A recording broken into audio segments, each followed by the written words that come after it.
Are you looking for a source of inspiration or motivation for you to follow your dreams and be the best version of yourself? Look no further other than Game Changers 360. Hello and welcome to Game Changers 360, a show where we get to spotlight various luminaries who are doing amazing in their various areas of specialization. For this exciting show, I'm joined by Miss Grace Zichawo, a wellness, etiquette, and beauty consultant, entrepreneur, and spa educator. Hello, Grace. How are you? Hello. Thank you so much for having me on your show. I'm great. How are you doing today? I'm good. You're looking good. Thank you very much. Thank you. Thank you so much. So maybe before we go any further, people would want to know exactly who is Grace? Who is Grace Beauty Chic and Elite School of Beauty? Okay, thank you. So, my name is Grace. I'm popularly known as Grace Beauty Chic, actually. So it's French, chic meaning very feminine. And I am the founder and owner of Grace Beauty Chic. I'm the founder of Elite Wellness Consultancy, and I'm currently the business development manager of Elite School of Beauty, which is one of the leading beauty therapy schools in Zimbabwe, offering the highest international qualifications. So it's a lot on the plate, but it's all related to the same industry. I'm all about beauty, wellness, self-care, etiquette, and as my friends call it, I've got such a decorated career. So that's me. Thank you so much. Thank you. I like the fact that you have said you've got a well-decorated career. So maybe if you could highlight, how did you get to choose that career? How did you get to choose it? Okay, so I'll start off by explaining the decorated. I use decorated because not every day is the same. Different things come up different days, and I meet so many different people from the moment I wake up to the moment I go to bed. Whether it's to do with students who I'm teaching, or it's clients who are coming in for treatments, clients are coming in for grooming, for etiquette, for consulting. There's a lot of personalities that I interact with on a daily basis, and it's always fun and fulfilling, if I can say it. How I chose the career, funny enough, I've always been one of those people who grew up not knowing what they want at such a late age. I finished high school. I wasn't sure what I want. I remember I did maths, business, and accounting. A part of me said accounting, and I went to university, and I'm so fortunate I got a degree at university, Nelson Mandela University. It was Bachelor of Commerce, Marketing, majoring in accounting. So it had a bit of both, accounting side as well as marketing.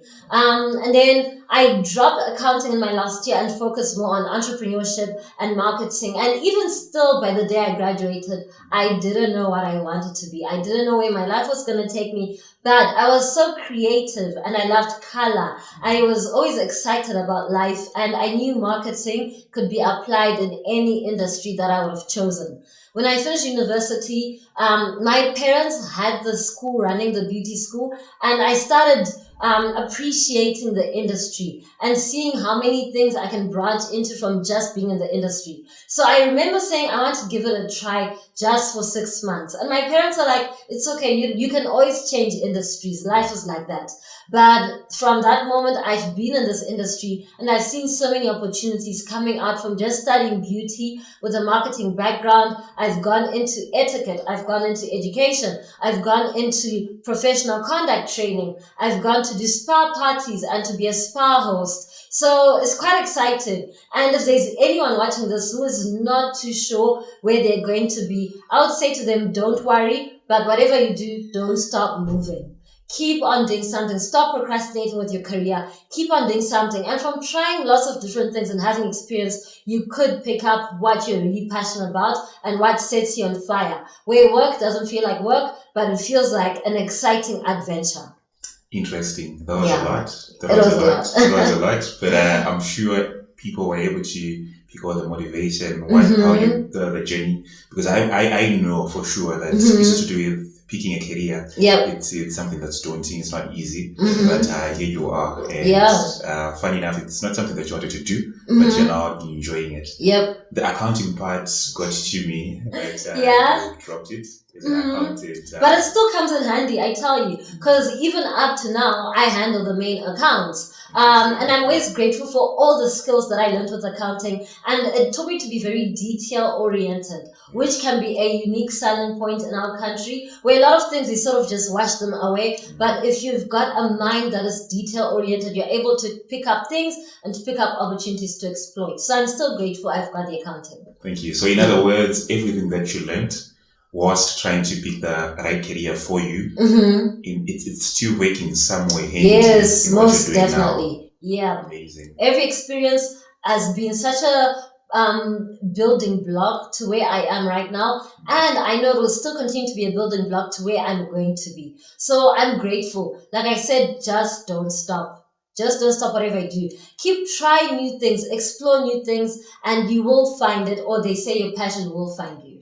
Interesting. Yeah. Take us through the achievements. I know in order to drive motivation and inspiration, people want to know the greatest achievements for Elite School of Beauty, or the one that you have founded, Grace Beauty Chic, or maybe your own personal achievements. What are the greatest achievements for any of those brands or yourself that you'd want to share? Okay, so in terms of achievements, for us as Elite, the management body and the staff body, our greatest achievement comes every single year when we have our graduation ceremony. It's amazing how you look at a student, who they are when they join us, their transformation that they go through. And to be honest, school is not a simple process, and it's not always happy days every day. Though I know on our social media, on our website, and our media, we have a lot of fun at Elite, but the iceberg, what's hidden underneath, is a lot of work, a lot of pressure, a lot of molding and changing somebody. And you cannot actually change someone. You can only influence them and inspire them to change themselves. So our greatest achievement comes when we've seen students who come as one person with a certain mindset and see and watch how they grow to become the best version of themselves and to become motivated individuals. I have with us a number of students who will be able to name and say they have done amazing things after going through the college, after going through the school. But to be honest, every single student who we've kept at graduation, each one of them is such a great achievement to us because we know who they were, what they were before they started the course. While our primary business is to teach beauty therapy, a lot of what goes on behind it is mentorship, which is one of our 5 values as a school. And we want to mentor and mold each student to touch and tap on that potential that they all have. And even if they leave here and they don't pursue beauty therapy, or they do pursue beauty therapy, it's always amazing to see them walk out and having a deeper appreciation and respect for themselves. And that is our greatest achievement. Though we do have different students who've gone different places, explore the world, they do keep flying the flag of Elite really high. But every single person who's walked past here and pressed on from beginning to end, I look at them and I'm so proud in my heart. Interesting. Yeah. Thank you so much. So I know this issue of managing a business, a job, and you've got family, an issue to balance. Take us through your typical day. Okay, so my typical day, let me think about it. Firstly, I love mornings. I always talk about morning routines. I read about mornings. So I wake up, maybe if we say 6 a.m., 5:30 a.m., and my favorite thing to do is to read. I can't sleep without reading, and I feel inadequate if I wake up and I don't read in the morning. So I read a lot in the morning, and then I come to work and I teach. Currently, I'm teaching professional conduct and business awareness. One of my favorite subjects, again, the accounting and the business comes in handy because we challenge the students to create their own business plans. And then professional conduct, we help them appreciate the profession that they've chosen, and we teach a lot of customer care, communication, professionalism, because again, that is something that's missing. And if they're able to capture that, that's a unique selling point they can use for themselves when they open their businesses, when they start working and managing different businesses. So after teaching, I finished teaching around about lunchtime, and there's always a lot. I can't even put it down. There's just always a lot happening. Whether it's someone who's new who wants to come and see the school, someone who wants to come and inquire for grooming, whether I have to go out of the office for some corporate training on etiquette. There's not a single day where it's been the same. And then I try to get some exercise. I do a lot of running, though not long distance like you do. 3 kilometers, 5 kilometers, I'm happy. I'm satisfied with that. I try to do my running before 6 p.m. Shower. I sit by the fire in winter with my tea, do my marking, and prepare for the next day. And then during the weekends, we have 2 days on our weekends. One day I try to host some spa parties, have people come in groups and celebrate wellness together. I love wellness, and I love the idea of coming together to celebrate, but celebrating in a way that's building our bodies in a positive direction. And then on Sunday, I chill.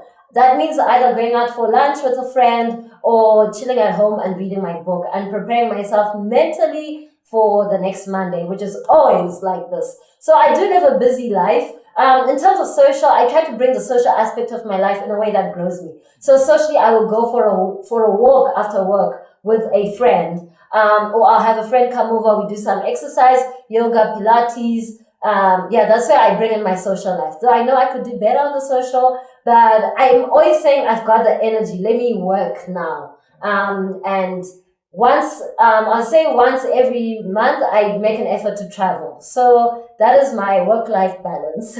I hope it's balanced enough for you. I'm sure it is for the viewers. They can pick that. I think in this life, we're all busy. But at the end of the day, we need to do what we love. And we always create time for the things that we love, which That's is true. amazing. I like the issue on reading, but I'm going to ask that maybe later in the interview. Maybe if you could take us through your fears. I know we all have got fears, but at the end of the day, we need to manage them. What's your greatest fear? Okay, so I have a lot of fears. One of my fears is being broke, but I won't talk about that. Interesting. I love that fear because it pushes me to work. But my fear is standing still and not moving. Okay. Yeah, so I really love moving, and I'll use it figuratively as well, and practically as is. I always want to feel that I'm going somewhere or I'm pursuing something. So when I'm at a point in life, it could be a day or a week or a month where I just feel stagnant, that, to be honest, makes me so scared.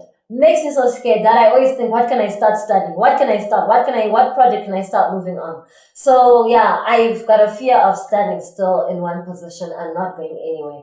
Which, like I said, I'm grateful for that fear because it's the reason why I've come up with so many ideas, tried many things, and kept life sort of moving for myself. Yeah, that's my fear. And then, like I said, being broke. So you once talked about the issue to do with mentorship, where you mentor all those students that come through Elite School of Beauty. Yeah. But let's talk about mentorship for yourself. So do you have any mentors, people that will take you through your journey, any role models? Okay. Maybe if you can share the importance of that. So I have this thing called my personal board of directors. So I've got, just like a company would have its board of directors, right? These are people who are not engaged in the day-to-day running of the business. But when they do meet, they discuss where the company is going, if the mission is being executed, if the vision is being followed. So I've got the same in my life. Except for in my life, my personal board of directors, they don't know each other. They don't know they're my personal board of directors. And some of them, they don't know me. So that sounds a bit crazy. But what I mean is, if we use social media, and because that's the trend that we're going at, I have certain people who I follow on social media who inspire me. And some of them are authors whose books I like to read. My favorite example, everybody knows, is Gretchen Rubin. Her philosophies on life, on habits, and productivity, on personal development.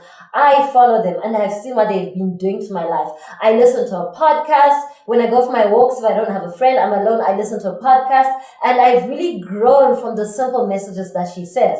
So on productivity, Gretchen Rubin is on my personal board of directors. In terms of work, in the actual field where we're at, I've got some therapists who are Zimbabwean, who've walked the path, who I look up to when I've got a problem, when I'm struggling with a solution. I call them. These are real people who have been kind enough to meet up with me. We go out for coffee. We meet on a regular basis. But what's important is that they're not there trying to find out how I am. I am the one who pursues that relationship because I'm the one who wants to learn from them. So in terms of career, I've got about 2 therapists who are in Zimbabwe who I've chosen to be on my personal board of directors. In terms of life in general, I have my mother. She's the one who mentors me. She's walked the path and she's set the foundation. So again, when I feel like I'm straying too far, I'm able to go to her and she sort of guides me and puts me back where I need to be. So she's played such a key pivotal role in mentoring me as who I am.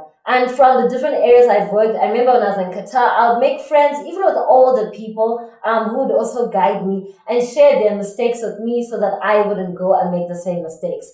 So yeah, I've got about my 6 people where in this department, if I'm struggling, I call this person. In this department, if I'm struggling, I call this person. Just that they don't have an office, they've never met each other, but I know who I need to go to when I need some advice.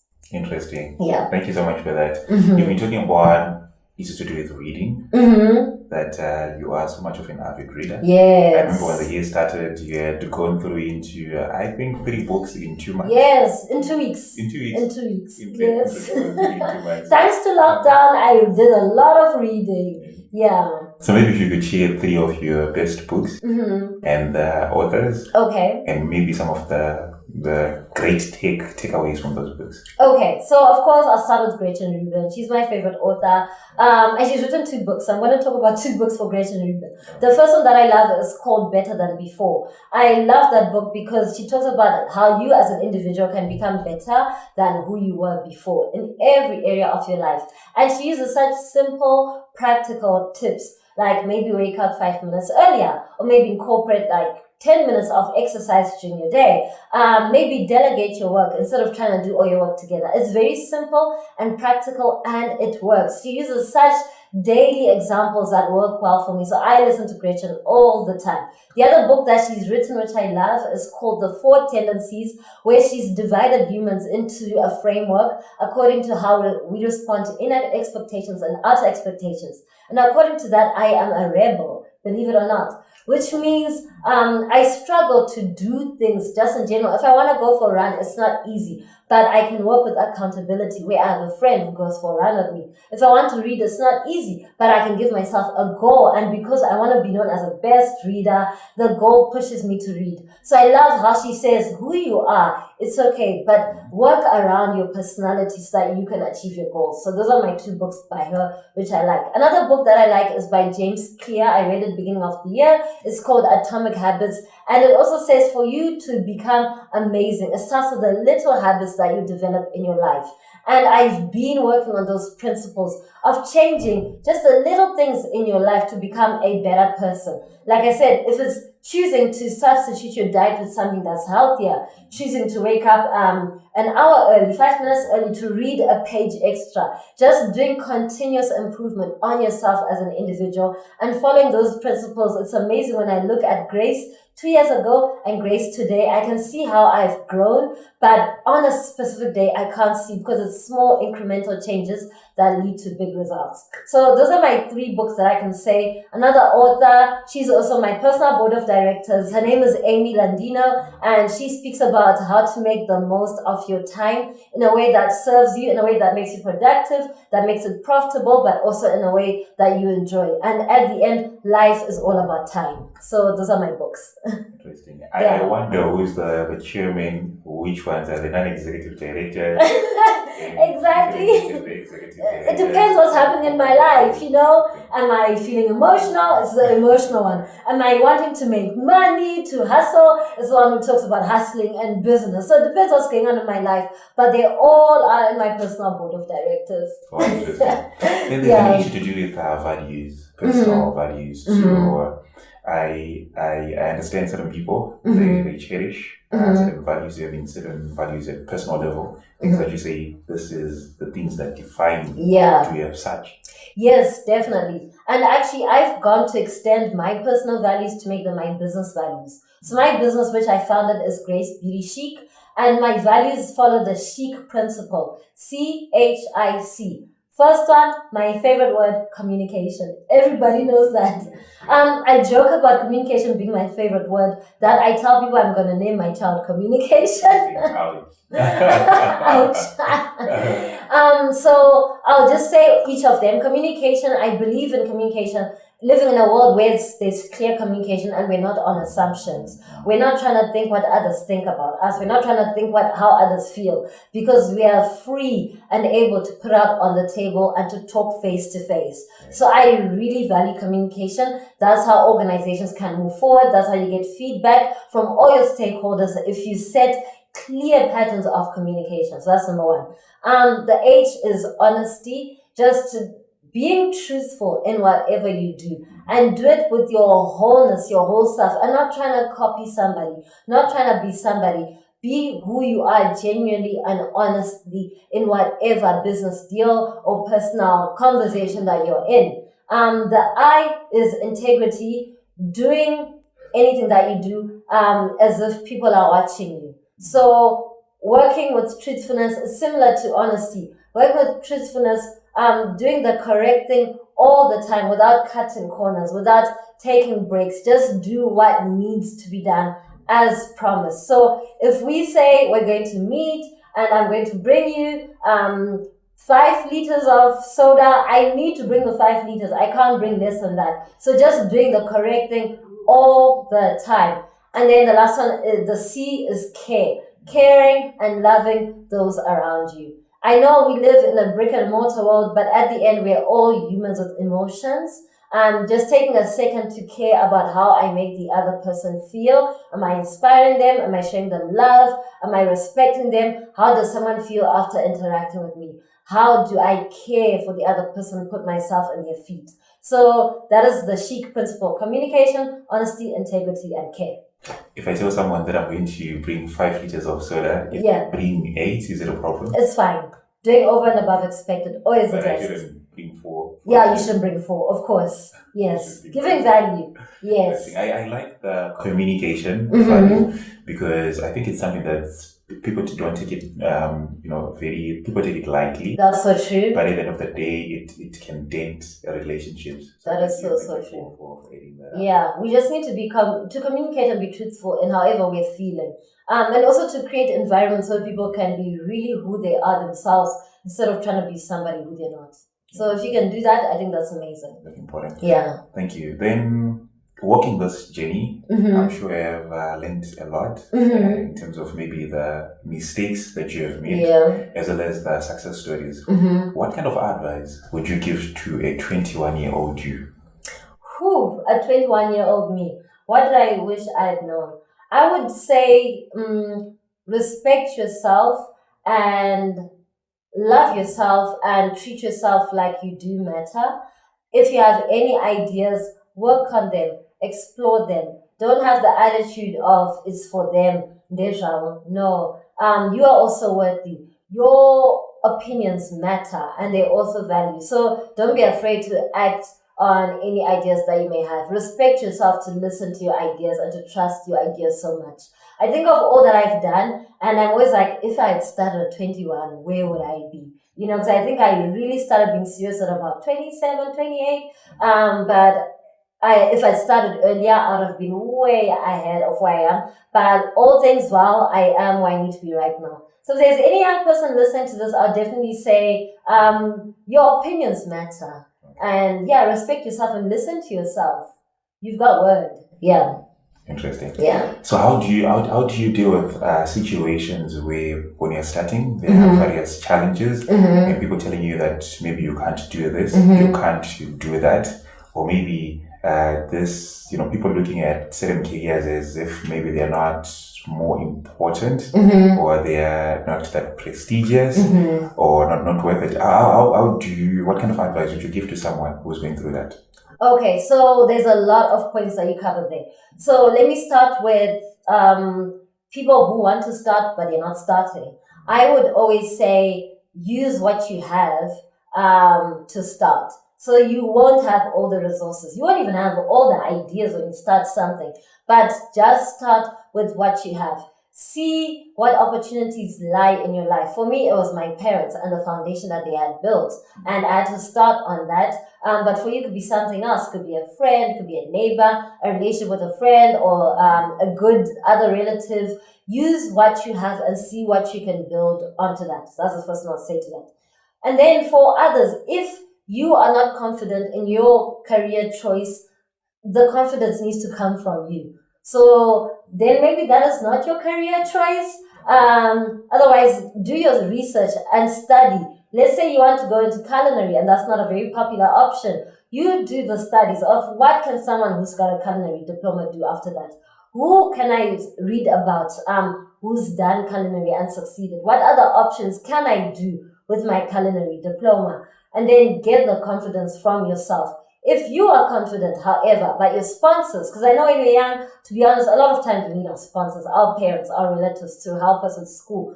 Your sponsors are not confident in your decision. Maybe do where they are putting their confidence in, but at the same time, don't forget your passion and use what you've been given by them to then work on your passion. So at the end, don't be somebody who someone else wants you to be. Still continue being yourself, your best self, but use what's around you, the resources around you. Work on that to let it build you to become who you want to be. Interesting. Yeah. Thank you so much. Mental health has become a very important issue now, especially during this COVID-19 era, where people have lost their jobs, their livelihoods have been affected, and a whole lot of other issues. So maybe to take that to the viewers, maybe there's someone who is struggling with maybe, just keeping their mind right. They are down. What kind of advice would you give to someone in order to pick themselves up? Okay. Funny enough, I was teaching about that yesterday. So I'm all about wellness. And one of the dimensions of wellness is definitely emotional wellness and mental wellness. Having our mental space be in a happy place, a place where you are satisfied and happy to move on with life. My advice is just a life hack. There's a lot of advice. We can read about it, watch about it, we speak about it. Mine is so simple. I believe it works because it works for me and it might work for somebody.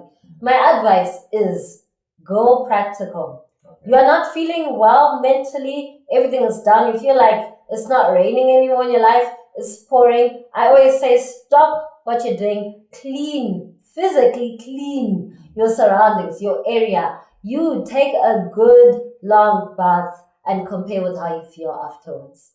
So it's a metaphor. Greta Rubin also wrote a book about that, which is called Outer Order, Inner Calm. To say a lot of things, our minds are troubled, our hearts are troubled. But one of the ways you can hack that system, take advantage of space. Put some flowers where you are. Have some music. Clean your surrounding area. Because once you are in control of something, such as how you clean yourself, take care of your body, clean your work area, it does help with your hormone levels mentally, and it puts you on a better step than you were before. It might not solve big problems, but it will definitely make you feel a bit better about yourself.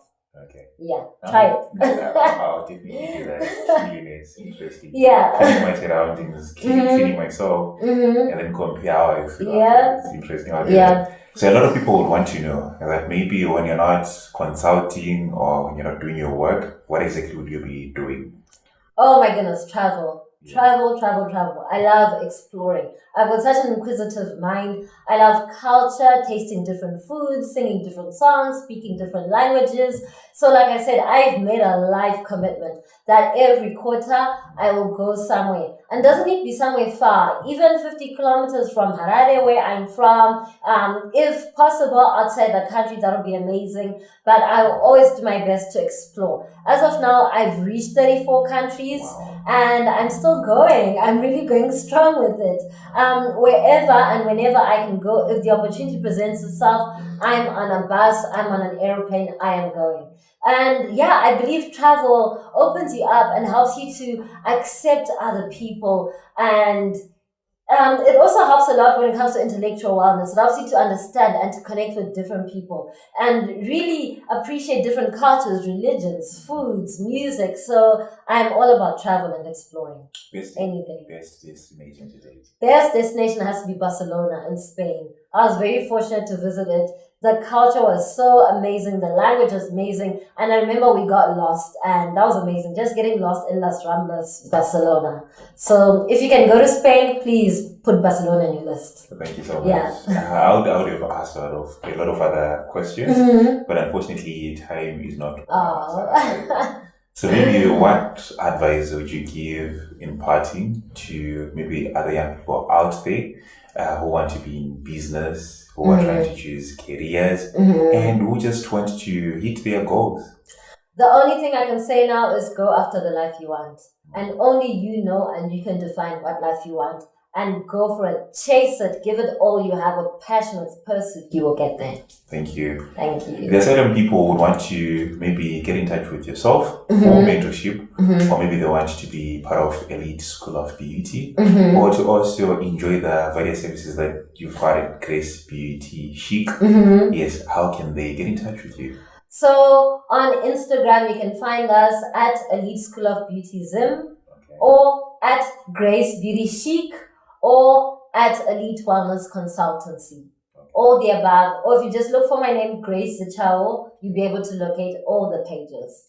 It has been amazing interviewing you, Grace. It's been fun, honestly. I've been pushed to do more of exercising. Yes. Wellness. Yes. Cleanliness. Yes. But most importantly, I've picked something very important. It's never too late for one to pursue their career or their dream. If you make maybe certain mistakes at the beginning, you can always change them. Yep. Thank you so much for that. Go after the life you want. I'll turn to our viewers. Thank you so much for joining us for the special edition of Game Changers 360, where I was talking to Miss Grace Zichawo, who is a wellness, beauty, as well as etiquette consultant, entrepreneur, and spa educator. So do get to check them out on social media and enjoy any of their services. So do remember to subscribe to our YouTube channel in order to enjoy the various videos or interviews that we're going to be having next.